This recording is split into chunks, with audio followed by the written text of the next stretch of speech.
Seja muito bem-vindo ao canal da Igreja CI em Blumenau. Agora você vai assistir uma palavra que pode transformar a sua vida. Eu quero convidar você a identificar alguém que você conhece, que precisa ouvir essa mensagem, e você envie essa mensagem para ela para que ela seja abençoada. Gostaria muito que você conhecesse as redes sociais da nossa igreja para conhecer um pouco mais dos projetos sociais que trabalhamos e você possa ficar por dentro de tudo que acontece aqui no CI em Blumenau. Deus abençoe e fique agora com a palavra. Então eu vou falar um pouquinho aqui, nós vamos fazer um tour na cidade de Laodiceia, para você entender o contexto, por que Jesus falou dessa forma com aquela igreja, e a gente vai entender um pouquinho mais. Laodiceia era uma cidade muito rica, era a cidade conhecida como a Alphaville da Ásia, a Alameda do Oriente, onde tinham os prédios mais caros, os maiores empresários moravam em Laodiceia, existiam grandes banqueiros, grandes donos de grandes fábricas, tinha uma faculdade muito grande, conhecida no mundo inteiro, de medicina dentro de Laodiceia, aonde os estudantes dessa faculdade criaram um remédio, um colírio para os olhos que curava muitas pessoas. Eles tinham também fábricas têxteis dentro da cidade que fabricavam uma lã especial, uma lã negra e brilhosa. Eles tinham todo um trabalho de tecer e eles vendiam essa lã para o mundo antigo inteiro. Então isso trouxe muita prosperidade para os moradores de Laodiceia. E eles tinham produtos específicos que eram deles. Então a igreja de Laodiceia, ela era montada numa cidade de moradores assim, moradores bem abastecidos. Todo mundo tinha bons salários, todo mundo tinha uma boa condição financeira, a igreja estava muito bem nesse aspecto. Então criou-se uma estrutura muito favorável, né, diante dos olhos humanos para os membros e os moradores da cidade, né? E o que estava acontecendo? A igreja estava como na cidade. A cidade era uma cidade, um centro de muitas negociações. Então, quando se fala de negócios, fala de concessões, fala de conciliações, né? Tem que ser bom para mim e bom para você, né? Os negócios são assim, né? Quando você vende uma casa, o preço tem que ser bom, mas tem que ser bom para todo mundo. Então, no mundo dos negócios, já essa transigência. E a igreja acabou também se tornando uma igreja transigente. O que é uma igreja transigente? Uma igreja que conciliava a vida espiritual com uma vida mundana. Porque você percebeu que em toda a leitura da carta, nós não lemos aqui Jesus falando sobre uma dificuldade que a igreja tinha para viver. Ela não tinha perseguição, ela não tinha falsos mestres, ela não tinha uma questão de imoralidade dentro da igreja, ela não tinha problemas teológicos. Era uma igreja ok, uma igreja rica, uma igreja bem abastecida. Porém, uma igreja enganada sobre si mesma. Porque essa igreja estava simplesmente acostumada, acomodada na profundidade espiritual que ela estava vivendo. Por quê? Ela tinha que conciliar sua vida espiritual com o mundo. E ninguém consegue fazer isso se quiser viver uma vida bíblica. Estão entendendo? Não tem como conciliar a vida espiritual e mundana se você quiser viver uma vida bíblica. Não tem como. Você vai ter que escolher um caminho para você. Só há dois. Não tem meio termo. Não tem meio. O meio já é o lado ruim. Só tem duas opções. E essa igreja, ela caiu nesse lugar. E a gente vai aprender um pouquinho mais. Os problemas de Laodiceia eram parecidos com Sardes. Sardes também vivia um cristianismo nominal e acomodado, de pessoas que viviam uma vida rasa com Deus. Só que a diferença entre Laodiceia e Sardes é que em Sardes, Jesus fala que havia dentro da igreja um pequeno grupo que não se dobrou, que não se acomodou e se manteve na palavra. E Laodiceia, infelizmente, toda a igreja estava indiferente. Tanto que Jesus fala, era melhor que você fosse frio de uma vez ou quente, porque vocês são mornos e por ser isso eu estou a ponto de vomitá-los. Isso é intragável para mim.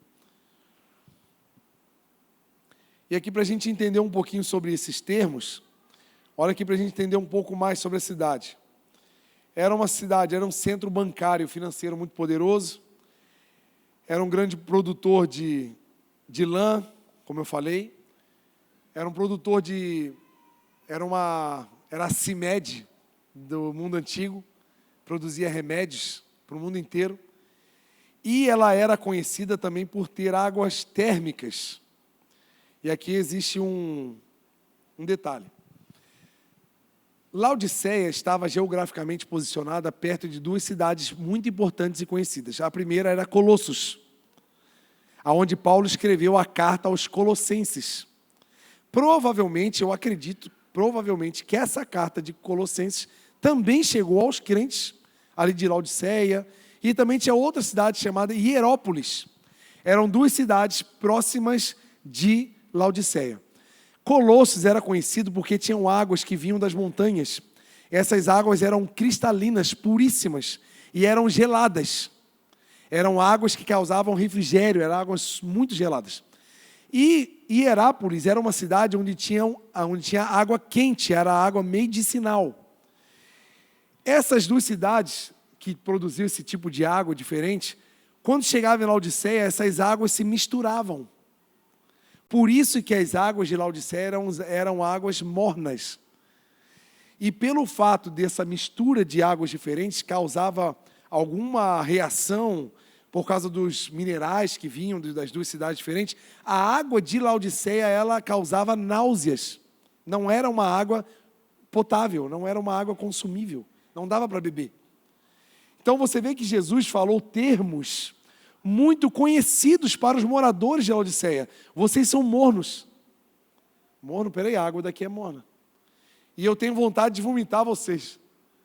Então, se a água que está chegando aqui para nós, que ela é inútil para o consumo, nós, para Deus, também estamos, nós, os moradores de Laodiceia, né, estamos nos tornando inúteis para o Senhor, intragáveis, insuportáveis. E eis aqui o diagnóstico de Jesus sobre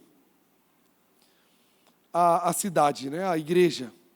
Primeiro ele fala sobre justamente essa morbidez espiritual da igreja, que eu posso trazer em outros termos, que seria o fervor espiritual da igreja de Laodiceia. E eu trouxe 3 temperaturas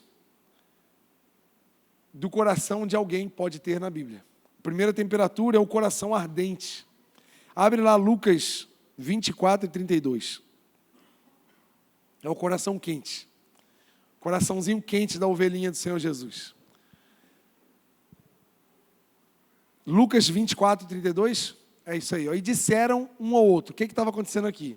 Jesus tinha morrido, ressuscitado. Os discípulos haviam sido se dispersado, né? Uns foram para o campo, outros foram pescar, e 2 foram para Emaús, estavam no caminho de Emaús. Enquanto caminhavam, Jesus apareceu pessoalmente para eles, só que eles não reconheceram Jesus. E eles conversaram, e Jesus foi falando: ei, onde é que vocês estão indo? Ah, mas você não está sabendo aí que mataram aí um grande profeta na cidade? Nós estamos tristes aqui, estamos indo embora, porque a gente esperava que ele ia se salvar, ia salvar a gente, acabou morrendo. E a gente está indo embora, eles foram reclamando, eles, sério, mas peraí, mas aí foi falando do reino de Deus para eles, e chegaram em casa, fica aí, vamos jantar, vamos fazer uma ceia. Quando ele partiu o pão, eles reconheceram o movimento que Jesus fazia, e reconheceram Jesus, foram revelados, e aí eles conversaram assim, falaram para o outro: não é verdade que o coração nos ardia no peito, quando ele nos falava pelo caminho, quando nos explicava as Escrituras?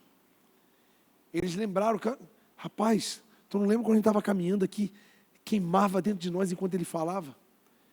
O que é isso aqui, gente? O que eu aprendo com essa cena? Quanto mais perto de Jesus nós andamos, mais o nosso coração vai ser aquecido. Quanto mais perto do quê? Da palavra de Jesus. Porque ele está falando aqui, o que Jesus estava conversando com eles? Conversa fiada, não? Papo mole? Jogando conversa para o ar, assim? Qualquer coisa? Não. O nosso coração ardia quando ele nos explicava as Escrituras. Quer ter um coração quentinho, cheio do Senhor? Está aqui, O primeiro ingrediente para a nossa vida ser aquecida com o Senhor. O primeiro passo. Muitos de nós estamos esfriando o coração, tendo uma vida espiritual fria, porque nós não estamos aquecendo com o que realmente aquece. Estamos nos ocupando, estamos gastando dinheiro, gastando nosso tempo, gastando nossa saúde em coisas que não alimentam o nosso espírito. É como se fôssemos a nossa dieta, né? Como se fôssemos um fast food. Muitos de nós queremos comida rápida, né? Comida fácil. Papum. Ela até enche o estômago, porém não nutre o corpo. E às vezes nós estamos aqui nos alimentando da vida, né? De um monte de coisa, até saturando algumas coisas, saturando a glicose, saturando o colesterol, saturando ácido úrico, né? Dependendo do que você comer, você vai saturar o seu sangue em alguma coisa, porque você come alguma coisa que tem muito ingrediente de algo que você não precisa ter. Mas se você comer uma comidinha certinha, você vai nutrir o seu corpo. Estão entendendo, gente? Amém? Então não gaste seu tempo nutrindo o seu corpo. Não fique perdendo tempo conversando, conversa fiada com ninguém. Jesus não tinha tempo para ficar batendo um papo à toa. E às vezes a gente fica assim, gastando finais de semana inteiros, férias inteiras, dias de folga inteiros para quê? O que tu fez? Não, eu fiquei de boa. Por isso teu coração está gelado. Por isso tua vida está ficando sem graça. Porque você não está fazendo coisa que de fato faz sentido para a tua vida. E aqui estava um bom exemplo. Esse aqui é um exemplo de coração quente. Agora um exemplo de coração frio. Mateus 24:12.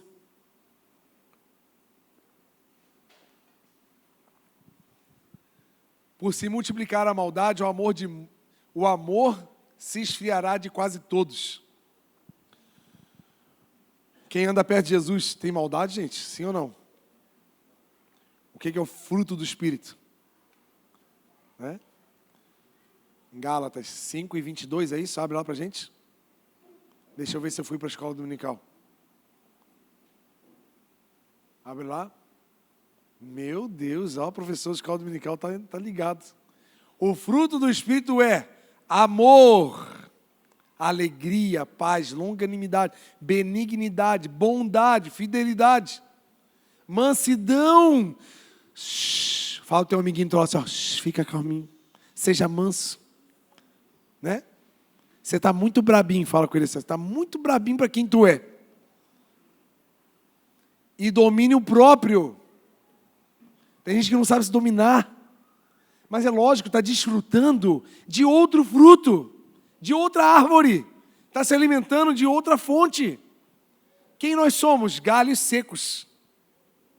Enxertados na videira verdadeira, no Senhor. Era para a gente estar se alimentando da mesma seiva, da seiva eterna do Senhor Jesus. Dos nutrientes de Deus. E é lógico que se eu e você estamos nos alimentando dos nutrientes do Senhor, o que vai ser produzido em nós? Fruto do Espírito, gente. É lógico, não tem como. Não tem como. É lógico que aí vem os dons, né? Um vai ser abacaxi, outro vai ser laranja, outro vai ser melancia, cada um com seus dons. Mas vão vir frutas que vão ser servidas, vão ser utilizadas. Frutas que não virão amargas, estragadas, porém saudáveis. Não porque a gente é capaz, mas porque a seiva que está vindo é boa. Porque o nutriente é bom. Estão entendendo, amém?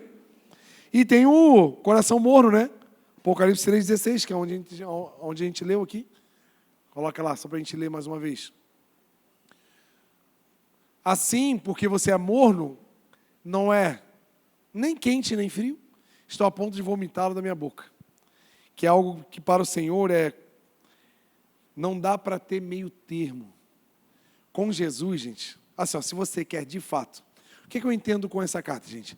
Se a gente quer de fato viver uma vida com Jesus, então escolhe logo viver com Jesus. Escolhe logo o lado que você está. Não fica só olhando, achando que você está, mas você só está olhando. Deus quer nos inserir no lado dele. Ele espera contar comigo, com você, para a expansão do reino e do evangelho do Senhor Jesus.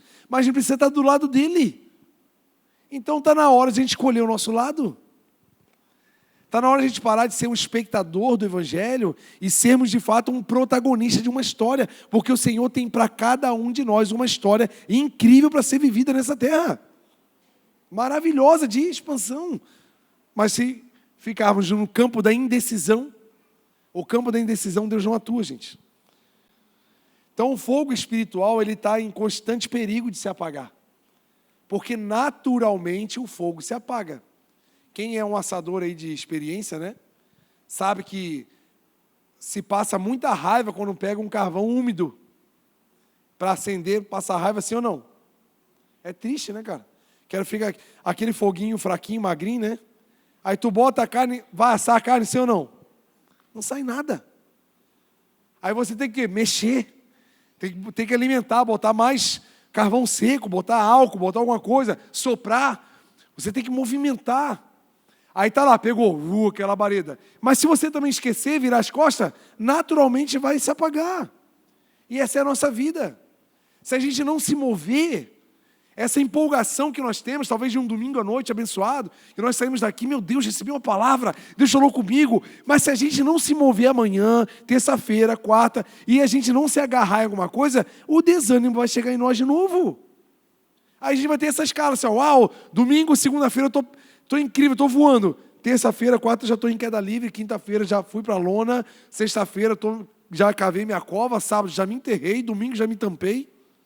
Aí eu tenho que domingo vir aqui ser ressuscitado pelo Senhor. Todo domingo é uma ressurreição, porque a gente já chega morto. Chega aqui, um zumbi. Mas por quê? Não adianta só receber, tem que mover. Esse movimento cabe a nós. É individual. Eu preciso me mover, eu preciso cutucar a brasa, eu preciso alimentar, eu preciso botar álcool, eu preciso soprar. Você não vai pagar.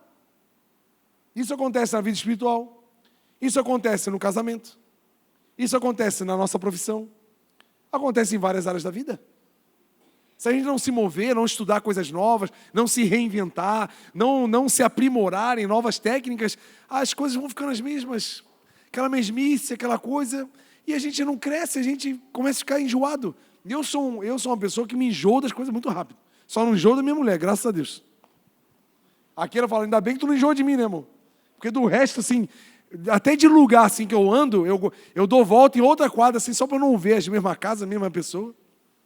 Eu lembro que eu ia trabalhei 4 anos numa empresa. E pegava o ônibus e ia pelo mesmo lugar. Eu já sabia a cor da bolsa daquela pessoa, sabia o carro que ia sair, eu sabia o velhinho que ficava olhando a janela para fofocar dos outros, estava passando, o cachorro que ia latir, eu sabia tudo. Aí eu pegava o carro e ia por outro lugar, só para não ver aquele mesmo caminho que eu ia ver. Que eu já me enjoo. E a gente precisa se mover, senão o desânimo chega, gente. Na saúde, a gente começa, né? Vou começar meu projeto. Eu fiquei 2 anos nessa, né? Vou começar meu projeto. Agora o shape vem. Nunca veio, porque eu nunca me posicionei. Eu nunca decidi. O que não existe, só uma coisa que eu tenho aprendido, principalmente com a minha saúde. Até tem um testemunho rapidinho para contar para vocês. Eu esqueci de contar de manhã, vou contar à noite. Eu fiquei 2 anos falando assim, eu estou treinando, estou cuidando. Estava nada. Não existe tentar. Aprenda uma coisa, não é tentar. Se você falar para mim assim, eu vou tentar, tu já falou que não vai conseguir. Porque quem quer faz, não tenta. O tentar é uma desculpinha, se não der certo, você pelo menos falou assim, eu tentei, né? É só para você não se culpar tanto, não existe tentar. Tudo que você e eu quiser fazer, a gente consegue fazer. Deus nos deu capacidade de fazer tudo o que a gente quiser. É só a gente escolher, é só a gente fazer. Tudo vai ter um preço, tudo vai ter uma renúncia. Tudo vai ter. E agora? Eu estou disposto a escolher ou eu vou ficar nessa, eu vou tentar? Fiquei 2 anos. Aí o que eu fazia? Já que eu estou treinando, aí eu comia o que eu queria, né? Já que eu estou treinando, eu vou comer mesmo porque eu estou treinando. Nunca mudou nada. Gordura no fígado, esteatose hepática, pedra no rim, pressão alta. O bicho pegando assim, eu estava com a cova aberta. Uma cova aberta, com 38 anos de idade. E aí? Até o dia que eu decidi.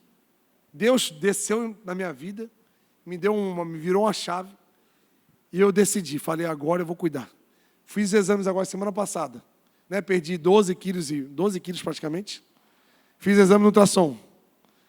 O doutor viu que o laudo anterior, né, com gordura no fígado, pedra no rim, eu estava assim, estava meio de lado assim.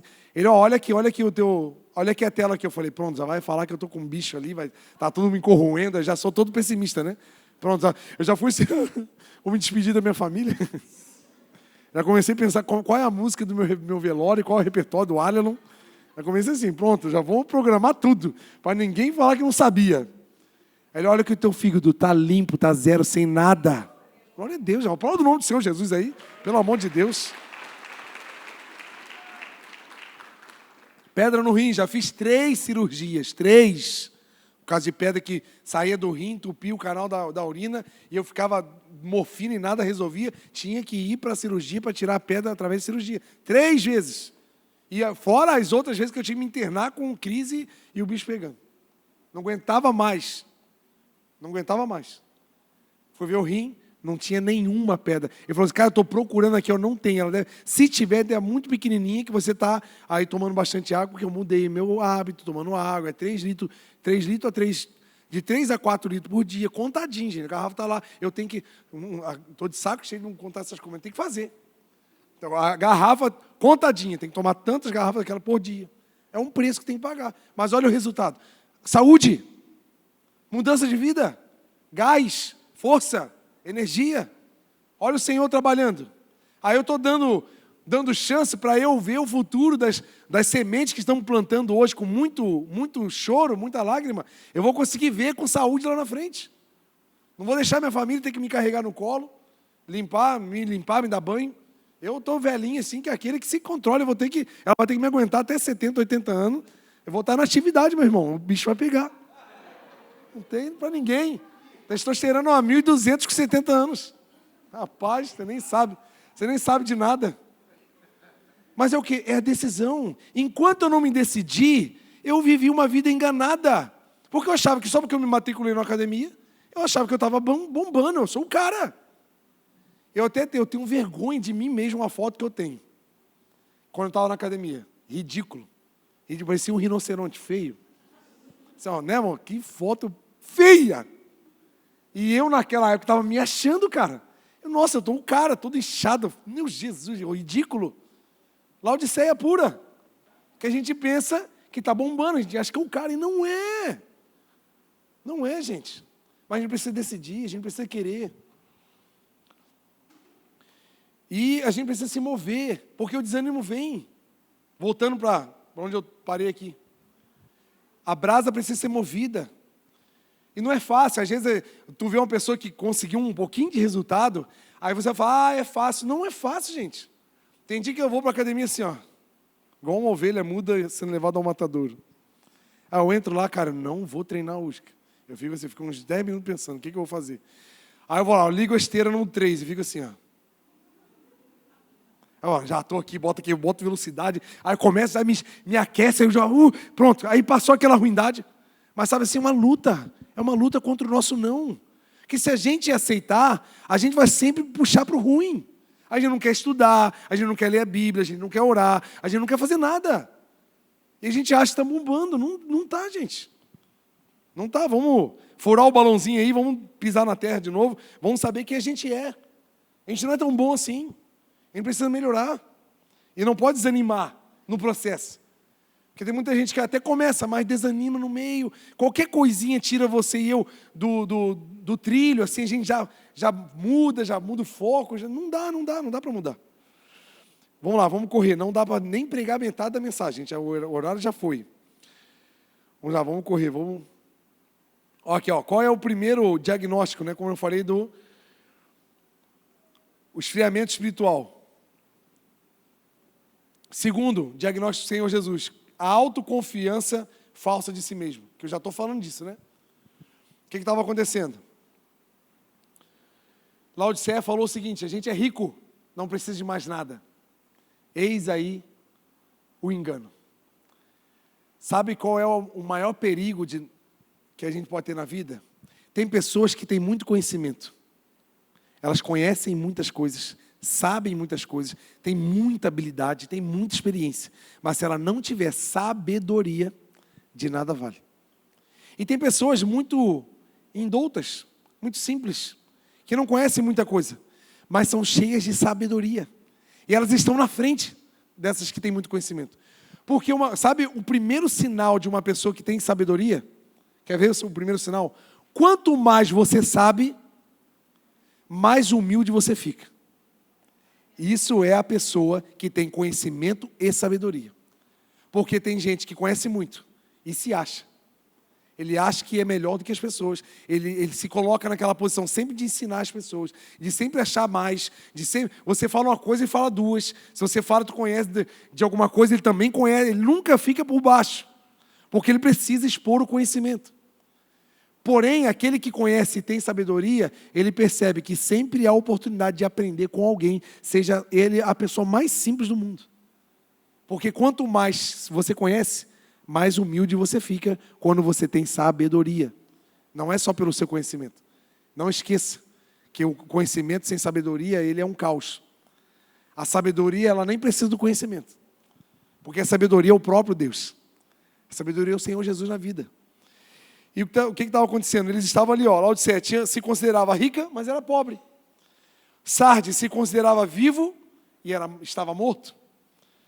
E Esmirna se considerava pobre, porque era de fato uma igreja pequena, pobre, não tinha estrutura, mas para Deus era uma igreja rica, porque era uma igreja que se apegou na palavra, no que realmente importava.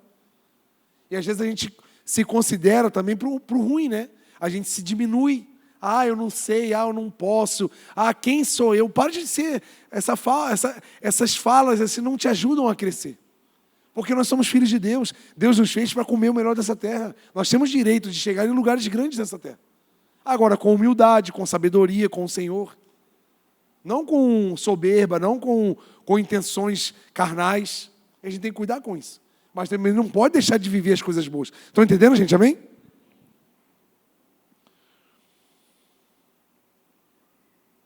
Eu tenho que fazer cálculo aqui entre a hora e a palavra.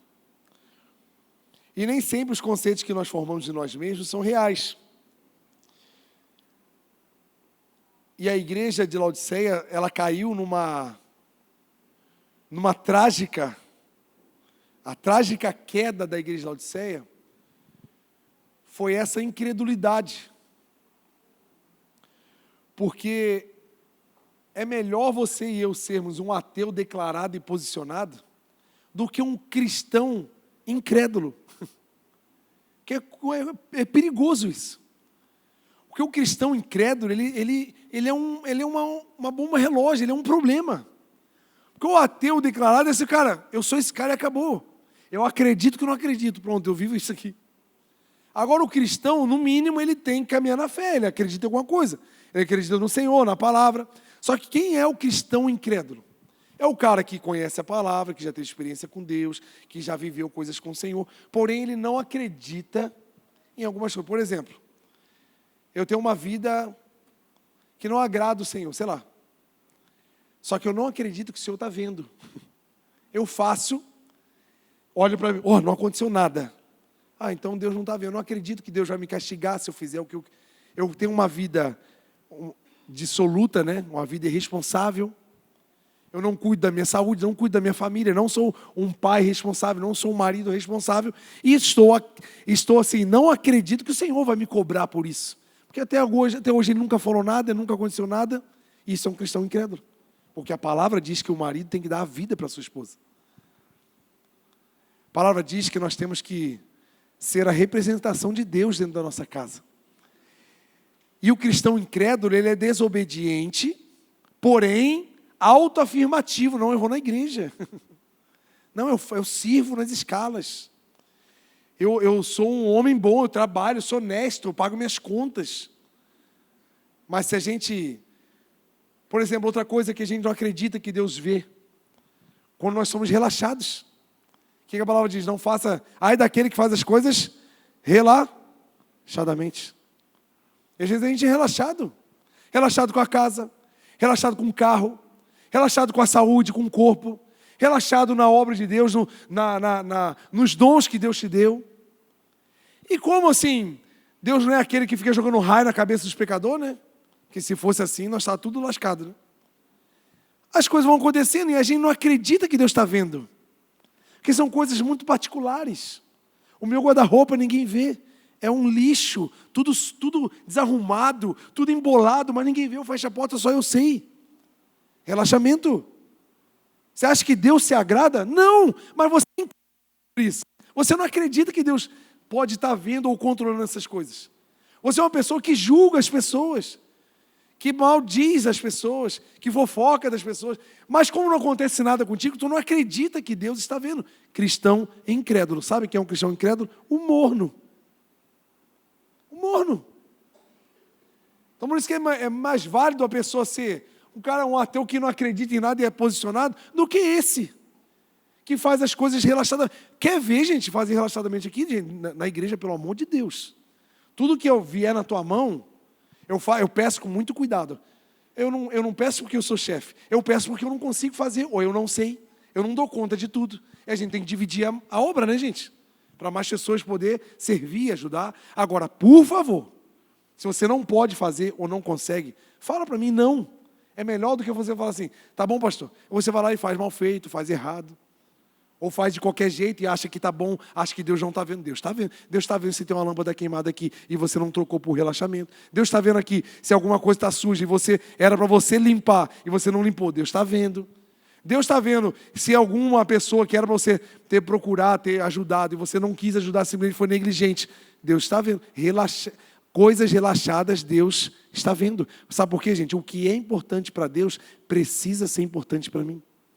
E às vezes a gente não considera isso, porque a gente não acredita que Deus está... Olha, gente, isso é o maior perigo que um cristão pode cair. A incredulidade cristã, já criei até um termo para isso.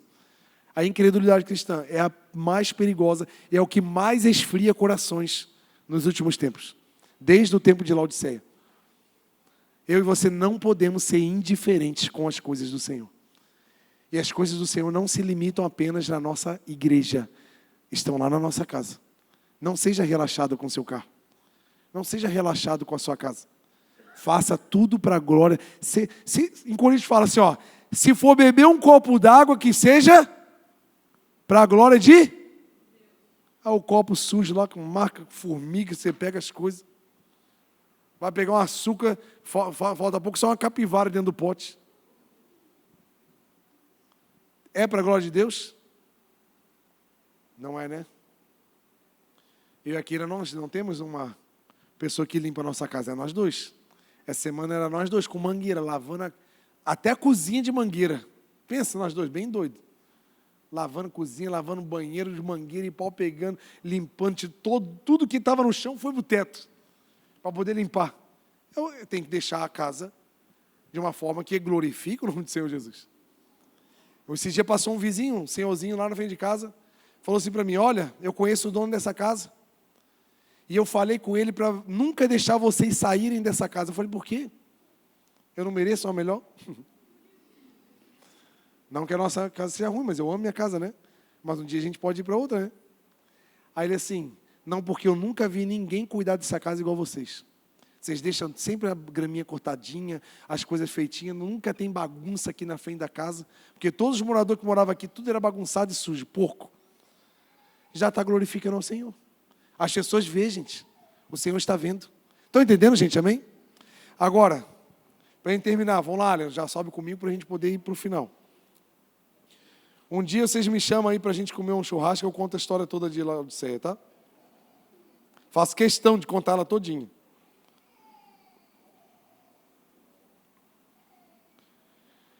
Jesus aqui faz um convite para uma festa, fechando a carta aqui de Laodiceia. Ele fala o seguinte, eu estou à porta e bato. Ele dá uma condição. Interessante que para Filadélfia, não sei se é para Filadélfia, ele deixou uma porta aberta, é Filadélfia ou não? Acho que é, né? Para Filadélfia ele deixou uma porta aberta. Agora para Laodiceia ele falou assim, eu estou à porta, mas eu não vou abrir, quem abre é você. É a porta da sua casa, do seu coração, da sua mente, dos seus conceitos. Se você ouvir a voz de Deus hoje, e se você abrir essa porta, o Senhor entrará na nossa vida e vai ceiar com a gente. O que ele está querendo dizer? Eu não quero só fazer uma visita na sua vida.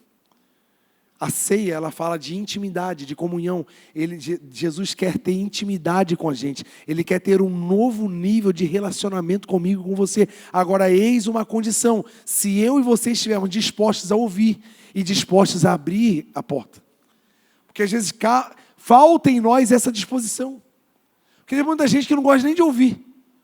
Sabe aquela pessoa assim que tu sabe que precisa de um conselho, mas se tu chegar nela, ela vai se ofender, vai brigar contigo, não aceita conselho de ninguém? Tem gente que é assim. Tem gente que nem ouve. Aí você nem fala, porque se falar vai ofender. Aí tu nem fala, porque tu sabe que a pessoa não vai ouvir. Vai fazer o que com essa pessoa? Só Jesus levar, mas vai incomodar lá no céu, então deixa aqui para incomodar a gente. Tem gente que vai fazer o quê? E tem gente que até ouve, mas ela é indiferente. Olha outro aspecto de um cristão com incredulidade cristã. A pessoa tem capacidade de entrar num culto, numa igreja bíblica, uma igreja que louva o Senhor, coloca o Senhor no centro dos louvores, uma igreja que procura pregar a palavra, e ela senta, ela ouve a palavra e ela diz assim: Deus não falou comigo. Poxa, será mesmo? Isso é uma incredulidade. Será mesmo que Deus não falou contigo em nenhum momento desse culto, em nenhum louvor, em nenhum momento da palavra? Em algum momento o Senhor não falou contigo? Eu não acredito nisso. Eu não acredito nem um pouco. Mas isso pode acontecer em nós.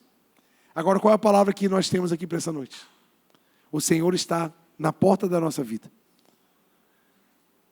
Ele está disposto a nos levar para um novo nível de relacionamento, de intimidade com o Senhor.